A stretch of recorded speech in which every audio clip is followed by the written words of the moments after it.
नमस्कार, आप देख रहे हैं के न्यूज इंडिया। मैं हूं आपके साथ गरिमा वाजपेयी। रुक करेंगे तेज रफ्तार खबरों की ओर। लोकसभा चुनाव से पहले अमेठी से प्रियंका गांधी वाड्रा को चुनाव लड़ने की उठने लगी मांग। अमेठी से प्रियंका गांधी को चुनाव लड़ने के लिए अनिश्चितकालीन धरने पर बैठे लोग। कांग्रेस कार्यालय गेट के सामने आधे दर्जन लोग धरने पर बैठकर 2024 में प्रियंका गांधी को अमेठी लोकसभा सीट से चुनाव लड़ने की मांग कर रहे हैं। बिजनौर के धामपुर इलाके में एक शराबी पति ने मामूली विवाद में पत्नी के ऊपर तेल छिड़ककर उसको जिंदा जला दिया। गंभीर रूप से झुलसी महिला को परिजनों ने अस्पताल में भर्ती कराया है, जहां पर गंभीर हालत देखते हुए डॉक्टरों ने उसे हायर सेंटर के लिए रेफर कर दिया। पुलिस ने परिजनों की तहरीर पर पति के खिलाफ केस दर्ज कर उसे गिरफ्तार कर लिया है। रायबरेली में नाबालिग की पीट कर हत्या का मामला। पीड़ित परिवार दर दर भटकने को मजबूर। पुलिस पर कार्रवाई न करने का आरोप लगाया। पीड़ित परिवार के समर्थन में उतरा एबीवीपी छात्र संगठन। परिवार के साथ 2 दर्जन से अधिक छात्रों ने कैंडल मार्च निकाला। पोस्टमार्टम न होने से नाराज परिजन। संभल में आरएलडी अध्यक्ष जयंत चौधरी का बयान। राजस्थान में अधिक सीटें मिलने की थी उम्मीद, अभी और सीटों की करेंगे मांग। अखिलेश यादव के कांग्रेस को चालू बताने के सवाल पर कहा, उन्होंने मध्य प्रदेश चुनाव के संदर्भ में बोला है, देश में पीएम मोदी से बेहतर है और भी बहुत से लोग। यूपी में सीटों का अभी बंटवारा नहीं। अमेरिका में रहने वाले परिवार की मेरठ में जमीन बेची। 2003 में एक व्यक्ति को पावर ऑफ अटॉर्नी दी थी। केयरटेकर ने अपने साले और साथियों के साथ मिलकर फर्जी तरीके से जमीन बेच डाली। अमेरिकी परिवार की शिकायत पर मुकदमा हुआ दर्ज। 1390 हेक्टेयर जमीन का पूरा मामला। कानपुर की कल्याणपुर थाना क्षेत्र से घर के बाहर से खड़ी फॉर्च्यूनर कार चोरी हो गई। कल्याणपुर थाना क्षेत्र में चोरों का आतंक। आईआईटी सोसाइटी में चोरों ने फॉर्च्यूनर गाड़ी पर हाथ साफ किया। चोरी की घटना टीवी कैमरे में कैद हुई। कल्याणपुर के पूर्व ब्लॉक प्रमुख के घर से फॉर्च्यूनर कार चोरी हुई। उत्तर प्रदेश की योगी सरकार ने बिजली उपभोक्ताओं को इस दीपावली पर बड़ा तोहफा दिया है। बकायेदार बिजली उपभोक्ताओं को राहत प्रदान करने के लिए योगी सरकार ने ओटीएस योजना लागू कर दी है। इस योजना के तहत बकाया चुकाने पर सरचार्ज में छूट प्रदान की जाएगी। पुलिस अधीक्षक गोंडा श्री अंकित मित्तल ने थाना धानेपुर का निरीक्षण किया, जिसमें थाना कार्यालय, विवेचना कक्ष, सीटीटीएनएस कक्ष, महिला help desk, cyber help desk और विवेचना कक्ष, थाना परिसर व आरक्षी बैरक आदि का निरीक्षण किया। तत्पश्चात पुलिस अधीक्षक द्वारा थाना धानेपुर में नवनिर्मित आधुनिक मालखाना व नवनिर्मित मेज का फीता काटकर उद्घाटन किया गया। कानपुर के भरादो में छठ पूजा के घाट के चल रहे निर्माण कार्य में भ्रष्टाचार दिखा है। भाजपा नेताओं ने घटिया ईंट लगाने के खिलाफ मोर्चा खोला। किदवईनगर विधायक महेश त्रिवेदी भी मौके पर पहुंचे। घटिया निर्माण कार्य और घटिया ईंट लगाने वाले ठेकेदार के खिलाफ कार्रवाई करने के विधायक ने दिए निर्देश। अलीगढ़ के लोधा क्षेत्र के गांव हयातपुर विझेरा में एक उच्च प्राथमिक विद्यालय के प्रधानाचार्य का विद्यालय के अंदर बंदूक लेकर घूमने का वीडियो सोशल मीडिया पर वायरल हुआ। बंदूक के साथ प्रधानाचार्य को घूमते देख ग्रामीण एकत्रित हो गए। तभी सूचना ग्राम प्रधान को दी गई और ग्राम प्रधान मुनीन्द्र कुमार ने मौके पर पहुंचकर मामले को संज्ञान में लिया। कानपुर में बीच सड़क पर दबंगों ने युवक की जमकर पिटाई कर दी। युवक पर थप्पड़ बरसा दिए, घूसे और चप्पल। आधा दर्जन दबंग बीच सड़क पर मचाते रहे उत्पात। युवक के साथ पिटाई का वीडियो सोशल मीडिया पर हुआ वायरल। अनवरगंज थाना क्षेत्र का है पूरा मामला। कन्नौज पुलिस अधीक्षक अमित कुमार आनंद के द्वारा जिले में ईगल मोबाइल टीम की शुरुआत की गई है। अपराधियों पर अंकुश लगाने को लेकर ईगल मोबाइल टीम का गठन किया गया है। सपा के मुताबिक सभी थानों पर टीम के सदस्य मौजूद रहेंगे। कल 20 पुलिसकर्मियों को ईगल मोबाइल टीम से जोड़ा गया है। अलीगढ़ के मुस्लिम विश्वविद्यालय में आज वाइस चांसलर के पद के लिए चुनाव प्रक्रिया पूरी कराई गई। इस चुनाव प्रक्रिया में अलीगढ़ लोकसभा से सांसद सतीश गौतम व राज्यसभा सांसद हरनाथ सिंह यादव सहित कुल आधा दर्जन लोकसभा व राज्यसभा सांसदों ने मतदान किया है। बांदा में दलित महिला से गैंगरेप के बाद हत्या का आरोप लगा। दलित महिला को इंसाफ दिलाने के लिए भीम आर्मी के हजारों लोग सड़कों पर उतरे हैं। एसपी कार्यालय के गेट बंद कर प्रदर्शनकारी रोके गए। डीएम को ज्ञापन देने प्रदर्शनकारी कलेक्ट्रेट पहुंचे। कलेक्ट्रेट में बैठकर डीएम को बुलाने की हो रही मांग। बांदा में हत्या के मामले का पुलिस ने खुलासा किया है। पुलिस ने हत्यारोपी को आला कत्ल के साथ धर दबोचा। बीते दिन जसपुर थाना क्षेत्र के झंझरीपुरवा में घटना हुई थी। बकरी चराने को लेकर हुए विवाद में कुल्हाड़ी से वार किया था। एसपी ने किया मामले का खुलासा। जसपुर थाना क्षेत्र के सिकहुला के पास हत्यारोपी छिपा था। और मथुरा में प्रेमी ने प्रेमिका पर चाकू से जानलेवा हमला कर दिया। होटल में युवक से मिलने युवती आई थी। युवती पर हमले के बाद युवक ने खुद को भी चाकू मारकर घायल कर लिया। लहूलुहान हालत में युवक युवती को उपचार के लिए अस्पताल में भर्ती कराया गया। घाटमपुर के बतारा कस्बे में बीते दिनों लेखपाल ने तालाब की जमीन पर बने अवैध मकानों में नोटिस चस्पा कर दी थी, जिसके बाद सोमवार को यहां पर एक व्यक्ति के द्वारा निर्माण कार्य कराया जा रहा था, जिसकी जानकारी लेखपाल को हुई। उन्होंने मौके पर पहुंचकर निर्माण कार्य रुकवाया। इस दौरान कुछ निर्माण कार्य करा रहे लोगों और लेखपाल के बीच नोकझोंक भी हुई है। इटावा में योगी के राज में साधु संतों को नहीं मिल रहा न्याय। साधु संत लगा रहे थाने व अधिकारियों के चक्कर। संतों का कहना है कि यादव लोग अभी भी बेवजह कर रहे मारपीट और लूट। साधु ने बताया कि यादव लोगों ने की मारपीट और रुपए छीनने का भी आरोप लगाया। 27 लाख से लेकर अभी तक थाना पुलिस व चौकी इंचार्ज से नहीं की कोई कार्रवाई। गोंडा में गरीबों और वंचितों के जीवन स्तर को सुधारने में संवारने में जुटी है योगी सरकार ने। दीपावली के पावन पर्व पर उनके जीवन में रोशनी लाने के लिए रविवार को जनपद गोंडा से एक विशेष अभियान की शुरुआत की है। गोंडा जिला प्रशासन की पहल पर यहां पर हर घर नेकी की दीवार विशेष अभियान शुरू किया गया है। अमेठी में यातायात पुलिस ने जागरूकता माह के 6वें दिन यातायात के पालन कराने को लेकर जागरूक किया। यातायात पुलिस ने जागरूकता अभियान के तहत यातायात नियमों का पालन कराने वाले वाहनों के खिलाफ की कार्यवाही। यातायात नियमों का न पालन करने वाले 210 वाहनों का चालान करते हुए 2,80,500 रुपए जुर्माना भी योजित किया है। बाराबंकी में मासूम बच्चों के साथ दुष्कर्म के मामले थमने का नाम नहीं ले रहे हैं, क्योंकि इस तरह का एक मामला सामने आया है, जहां पर गांव में किराने की दुकान करने वाले एक बाबा धोखे से 2 साल की मासूम बच्ची को अपने घर पर ले जाते हैं। उसके साथ में दुष्कर्म करने की कोशिश करता है। दीपावली और धनतेरस पर शहर में आग से बचने के लिए दमकल विभाग ने पूरी तैयारी का दावा किया है। शहर में 42 स्थानों पर पटाखे की दुकानें लगी हैं, जबकि शहर में 32 फायर टेंडर दमकल वाहन मौजूद हैं। हालांकि विभाग ने दीपावली पर शॉर्ट सर्किट या फिर पटाखे से आग लगने की घटनाओं पर जल्द काबू पाने के लिए फायर सर्विस की गाड़ियां पटाखा मार्केट और बाजार के पास फायर टेंडर की व्यवस्था भी की है।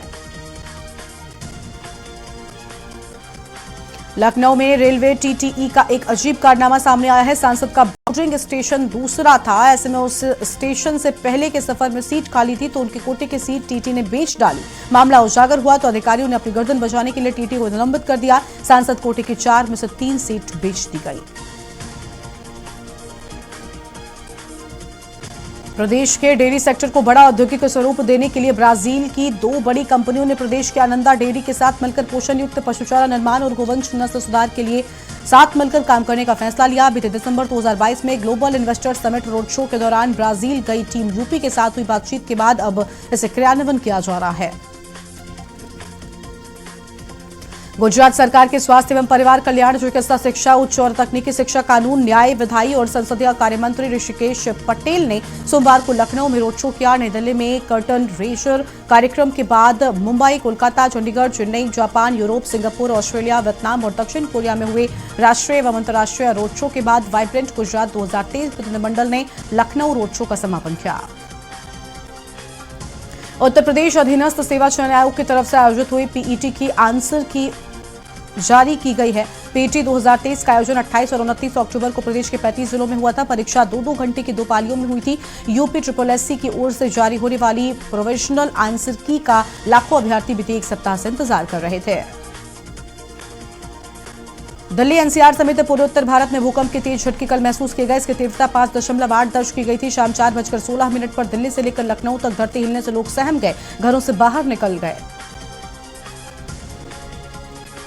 योगी सरकार ने राज्य कर्मचारियों को दीपावली का उपहार दे दिया है। सरकार ने राज्य के कर्मचारियों व पेंशनरों को महंगाई भत्ते के 4% बढ़ोतरी का ऐलान किया, यानी महंगाई भत्ता 42 से बढ़ाकर 46% किया जाएगा।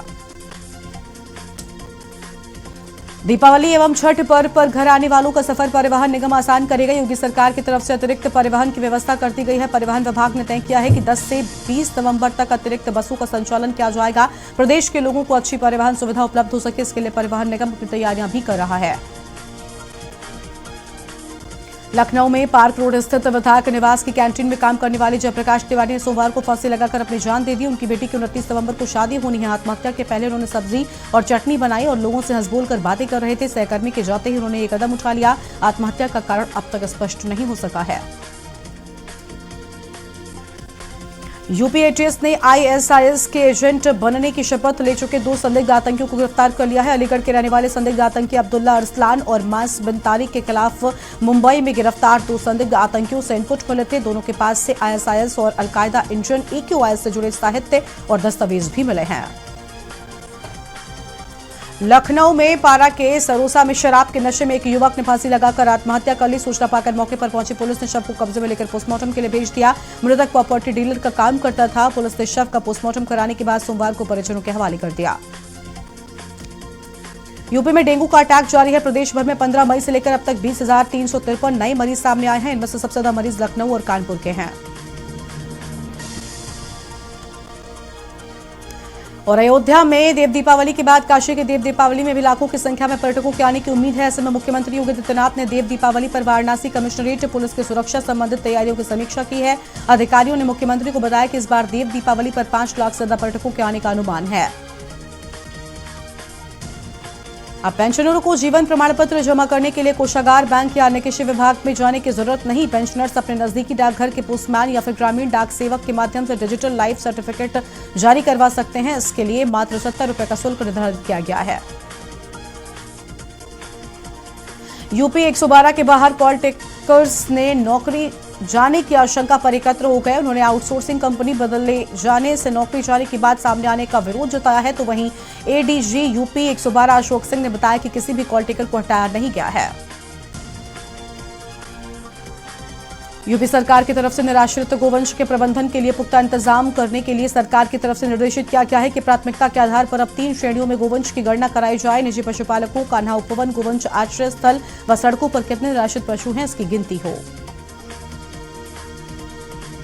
डॉक्टर भीमराव अंबेडकर विश्वविद्यालय में प्रवेश की गति धीमी है। प्रवेश प्रक्रिया मई से शुरू कर दी गई थी। विश्वविद्यालय ने वेब पंजीकरण की अंतिम तिथि को बढ़ाकर 10 नवंबर कर दिया है। अब तक लगभग 1,40,000 वेब पंजीकरण भी हुए हैं। लॉ व फिजिकल एजुकेशन की सीटें अभी जुड़ेंगी। दीपावली पर लक्ष्मी, गणेश व अन्य भगवान की मूर्तियों के स्थान पर नई मूर्तियां घरों के मंदिरों में स्थापित की जाती हैं। पुरानी मूर्तियों को अक्सर लोग सड़क किनारे लगे पीपल या फिर बरगद के पेड़ के नीचे या मंदिरों के बाहर रख देते हैं। ब्राह्मण परिषद इस साल शहर में 100 स्थान चिन्हित कर वहां पुरानी मूर्तियां एकत्रित करेगी। विधि विधान से उनका विसर्जन भी किया जाएगा। विद्यार्थियों के विकास के साथ उनके मानसिक स्वास्थ्य की बेहतरी के लिए बीएचयू में आई केयर कार्यशाला शुरू कर दी गई है। शिक्षकों को विद्यार्थियों के पहले काउंसलर के रूप में तैयार किया जा रहा है। कार्यशाला विभिन्न संकायों व विभागों में चलेगी। अब नगर निगम में हाउस टैक्स पेमेंट करने के लिए परेशान नहीं होना पड़ेगा। चलते फिरते कहीं से भी मोबाइल के जरिए प्रॉपर्टी टैक्स जमा कर सकेंगे। रेवेन्यू बढ़ाने के लिए नगर निगम कानपुर को ई वॉलेट्स के जरिए प्रॉपर्टी टैक्स जमा करने की सुविधा उपलब्ध कराने जा रहा है। अब क्यूआर कोड के जरिए भी टैक्स जमा किया जा सकेगा। इलाहाबाद हाईकोर्ट ने प्रदेश के बाल गृहों की खस्ता हालत पर चिंता जताई है और कोर्ट ने कहा कि बाल गृहों में रह रहे बच्चों को न तो पौष्टिक आहार मिल रहा है और न ही उन्हें सूरज की रोशनी, न ही ताजी हवा मिल रही है। सरकार की तरफ से उठाए गए कदमों की जानकारी दी गई। कोर्ट ने इसे अपर्याप्त मानते हुए सचिव महिला एवं बाल विकास विभाग से हलफनामा भी मांगा है। प्रयागराज में शिक्षा मित्र संतोष यादव की बस से कुचलकर मौत हो गई। संतोष यादव एक अंत्येष्टि से लौटकर घर की तरफ जा रहे थे, लेकिन महाराणा प्रताप चौराहे के पास में तेज रफ्तार में आ रही बस के चपेट में आ गए। इससे मौके पर ही उनकी मौत हो गई। मृतक की पत्नी सोनी यादव की तहरीर पर पुलिस ने मुकदमा लिखा है। प्रयागराज में 12 नवंबर को दीपावली और 19 नवंबर को छठ पर्व में यात्रियों की संभावित भीड़ को देखते हुए उत्तर प्रदेश राज्य सड़क परिवहन निगम ने बसों का फेरा बढ़ाने का निर्णय लिया है। 148 अतिरिक्त बसों को चलाया जाएगा। बसों का अतिरिक्त फेरा 10 नवंबर से 20 नवंबर तक जारी रहेगा। राज्य कर्मचारी संयुक्त परिषद के प्रदेश अध्यक्ष जयंत तिवारी ने कहा कि प्रदेश के मुख्यमंत्री कर्मचारियों की समस्याओं के प्रति संवेदनशील है। उनके समक्ष प्रस्तुत की जाने वाली समस्याओं के शीघ्र निस्तारण पर जोर दिया जा रहा है, लेकिन विभागीय अधिकारी कर्मचारियों की मांगों के समाधान में अड़ंगा लगाते रहते हैं। अयोध्या में भगवान श्री राम के प्राण प्रतिष्ठा महोत्सव के लिए पूरे देश में एक उत्साह दिख रहा है। इस प्राण प्रतिष्ठा महोत्सव में देश भर से ज्यादा लोग पहुंचे, इसकी तैयारी भी हो रही है। विश्व हिंदू परिषद की ओर से लोगों को अक्षत के जरिए निमंत्रण भी दिया जा रहा है। विहिप की ओर से 5 लाख गांवों में अक्षत दिया जाएगा। बुलंदशहर में स्वाट टीम व थाना कोतवाली नगर पुलिस ग्राम वलीपुरा बॉम्बे में पास मेन रोड पर संदिग्ध वाहनों की चेकिंग कर रही थी। उसी समय 2 बाइक पर 6 संदिग्ध व्यक्ति आते दिखाई दिए, जिनको पुलिस ने रुकने का इशारा किया तो वो रुके नहीं, बल्कि बाइक को तेजी से लेकर भागने लगे। बुलंदशहर में बिना पंजीकरण संचालित एक हॉस्पिटल संचालक दंपति के खिलाफ स्वास्थ्य विभाग की तहरीर पर पुलिस ने एफआईआर दर्ज कर ली है। और आपको बता दें कि संबंधित हॉस्पिटल को एक शिकायत मिलने पर 30 सितंबर को सील किया गया था। इस कार्रवाई से शिकायतकर्ता संतुष्ट नहीं था। इसके बाद संचालक के खिलाफ एफआईआर दर्ज कराई गई है। अमरोहा में किसानों की विभिन्न समस्याओं को लेकर सोमवार को भारतीय किसान संघ के तमाम पदाधिकारी और कार्यकर्ता कलेक्ट्रेट पहुंचे और उन्होंने तमाम समस्याओं के समाधान के लिए जिलाधिकारी के नाम एक ज्ञापन भी सौंपा है। दीपावली को लेकर अमरोहा पुलिस अलर्ट मोड में है। जहां बाजारों में दीपावली को लेकर दुकानें सज गई हैं, तो वहीं पुलिस भी व्यापारियों और लोगों की सुरक्षा को लेकर अलर्ट है। पुलिस अधीक्षक कुंवर अनुपम सिंह भी पुलिस को दिन रात गश्त करने के निर्देश दे रहे हैं। आजमगढ़ जिले के फूलपुर थाना क्षेत्र के सदरपुर बरौली में बिलाल कुरैशी पुत्र मुस्तकीम की गोली मारकर हत्या करने का मामला सामने आया है और घटना की जानकारी मिलते ही फूलपुर थाने की पुलिस के साथ सियोलालगंज मनोज रघुवंशी, एसपी ग्रामीण अरुण कुमार दीक्षित और एसपी ट्रैफिक संजय कुमार सहित एसओजी की टीम घटनास्थल पर पहुंचकर मामले में जांच में जुट गई है। आजमगढ़ कमिश्नर मनीष चौहान के निर्देश पर आयुक्त सभागार में मिशन वात्सल्य और मिशन शक्ति योजना के प्रभावी क्रियान्वयन हेतु महिला एवं बाल विकास विभाग तथा यूनिसेफ के तत्वाधान में कार्यशाला का आयोजन किया गया। कार्यशाला को संबोधित करते हुए डीएम बलिया रविंद्र कुमार ने कहा कि अत्यंत महत्वपूर्ण कार्यशाला है। बहराइच में जन सुरक्षा कायम रखने के उद्देश्य से जिला मजिस्ट्रेट मोनिका रानी ने 10 अपराधियों को गुंडा एक्ट के तहत 6 महीने के लिए जिला बदल कर दिया। इसके अलावा 10 व्यक्तियों को अपने संबंधित थानों में आगामी 6 महीने तक उपस्थिति दर्ज कराए जाने के आदेश भी दे दिए हैं। बहराइच के कतनेरिया घाट वन्य जीव प्रभाग के मुर्तेहा रेंज में अवैध शिकार में जुटे 4 तस्करों को वन विभाग की टीम ने पकड़ा है। इनके पास से 9 जीवित कछुए व शिकार में प्रयोग होने वाले उपकरण भी बरामद कर लिए गए हैं। पूछताछ के बाद मुकदमा दर्ज कर सभी को जेल भेज दिया गया है। लखनऊ में छात्रों को लेकर जा रही बस पलट गई। हादसे में 25 बच्चे घायल हो गए। 2 बच्चों की हालत गंभीर बताई जाती है। बस पलटने से अफरा तफरी मच गई। ग्रामीण और राहगीरों ने बस से छात्रों को बाहर निकाला। आनन फानन में दूसरे वाहन से इलाज के लिए छात्रों को पास के ही अस्पताल भेजा गया है।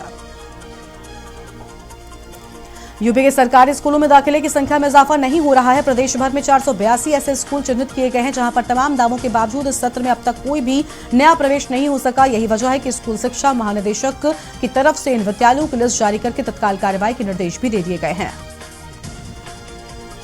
पुलिस अधीक्षक एस आनंद ने 2 निरीक्षकों और 44 उप निरीक्षकों के कार्यक्षेत्र में बदलाव किया है। पर पुलिस महानिदेशक मुख्यालय पुलिस महानिदेशक उत्तर प्रदेश लखनऊ के द्वारा लोकसभा सामान्य निर्वाचन 2024 के दृष्टिगत निर्देश दिए हैं।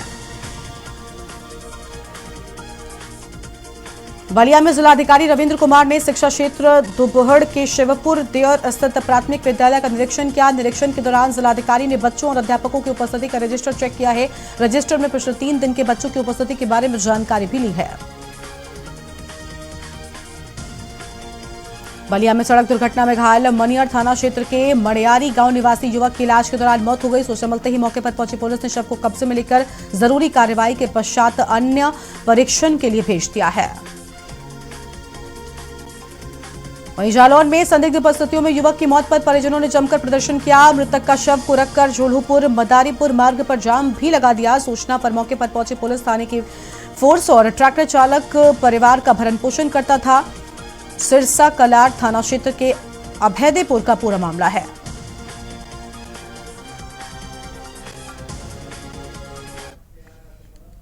और इस बीच बड़ी खबर का रुख कर लेते हैं प्रयागराज से। इस बीच एक बड़ी जानकारी सामने आ रही है। प्रयागराज से इस वक्त क्या अहम खबर आपको बता दें, जहां पर इलाहाबाद हाईकोर्ट से जुड़ी बड़ी जानकारी सामने आई है।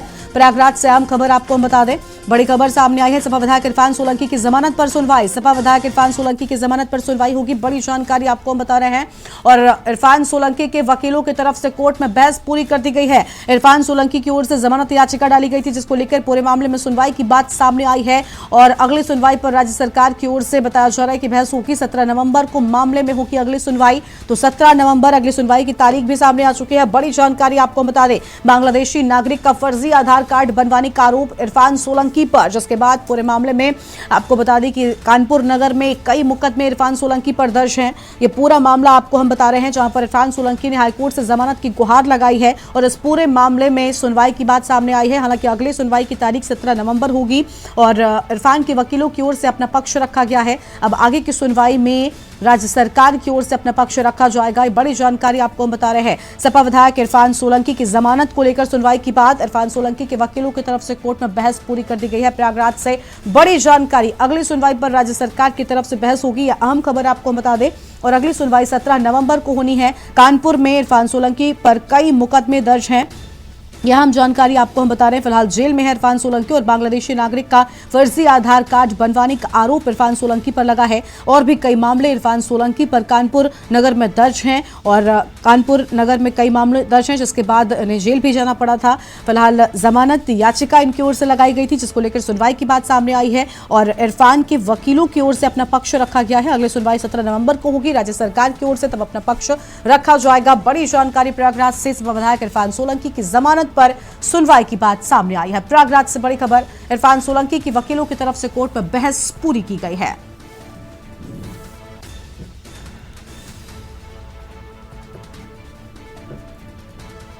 तो प्रयागराज से ये बड़ी जानकारी आपको हम बता रहे हैं, जहां पर कोर्ट में बहस पूरी होने की बात सामने आई है और 17 नवंबर को अगली सुनवाई। और अगली बड़ी खबर का रुख कर लेते हैं। अगली बड़ी जानकारी आपको हम लखनऊ से बताते हैं। लखनऊ से बड़ी जानकारी इस बीच सामने आ रही है। लखनऊ से आम खबर का रुख कर लेते हैं। तो बड़ी खबर लखनऊ से इस बीच लखनऊ से खबर का रुख करेंगे और लखनऊ से अगली खबर इस बीच सामने आ रही है।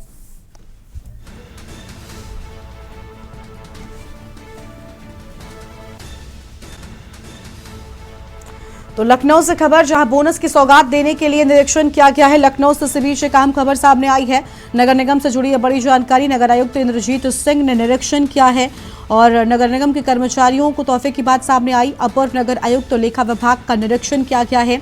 फिलहाल ये बड़ी जानकारी आपको हम बता रहे हैं। बोनस की सौगात देने के लिए निरीक्षण किया गया है। तो बोनस की सौगात देने के लिए किया गया निरीक्षण, आम जानकारी नगर आयुक्त इंद्रजीत सिंह ने निरीक्षण किया है। तो नगर आयुक्त इंद्रजीत सिंह की ओर से निरीक्षण किया गया है। नगर आयुक्त अपर नगर आयुक्त लेखा विभाग का निरीक्षण किया गया। बोनस और वेतन समय से देने के निर्देश दिए गए हैं। तो बोनस और वेतन समय से देने के निर्देश दिए गए हैं। यह आम खबर आपको हम बता दें। नगर निगम के सभी कर्मचारियों को बोनस की सौगात देने के लिए निरीक्षण किया गया। फिलहाल यह अहम खबर आपको हम बता रहे हैं और नगर आयुक्त इंद्रजीत सिंह ने निरीक्षण किया है। तो नगर आयुक्त इंद्रजीत सिंह ने किया निरीक्षण। बड़ी जानकारी आपको हम बता दें। अपर नगर आयुक्त लेखा विभाग का निरीक्षण किए जाने की बात सामने आई है।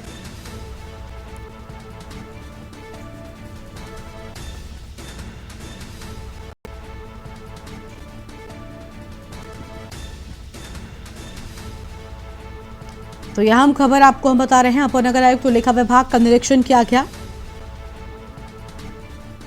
बोनस और वेतन समय से देने के निर्देश भी दे दिए गए हैं। तो बोनस और वेतन समय से देने के निर्देश दे दिए गए हैं। और अगली खबर आपको हम मुजफ्फरनगर से बताते हैं। इस बीच मुजफ्फरनगर से बड़ी जानकारी, जहां पर रामपुर तराह कांड में नहीं हुई गवाही। मुजफ्फरनगर से इस बीच बड़ी जानकारी आपको हम बता दें। गवाही न होने की बात सामने आई है। पत्रावलियों में गवाही की प्रक्रिया नहीं हुई। तो पत्रावलियों में गवाही की प्रक्रिया नहीं होने की बात और अपर जिला जज शक्ति सिंह की अदालत में केस।